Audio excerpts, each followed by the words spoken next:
আমাদের পূর্বপুরুষ খতিব ওবায়দুল হক, শাইখুল হাদিস আল্লামা আজিজুল হক, সৈয়দ ফজলুল করিম পীর সাহেব কারমানাই, মুফতি ফজলুল হক আমিনী থেকে আল্লামা আহমদ শফি রহমাতুল্লাহি আলাইহি, জুনায়েদ বাবুনগরী, সকলেই কাদিয়ানীদের খতমে নবুয়ত, এই কাদিয়ানীদের অমুসলিম রাষ্ট্রীয় ঘোষণা শুনে যেতে চেয়েছেন, দেখে যেতে চেয়েছেন।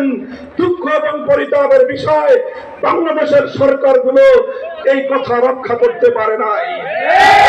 আমিনের হেফাজত আল্লামা মুহিবুল্লাহ বাবুনগরী হায়াতে আছেন, তার নেতৃত্বে পীর সাহেব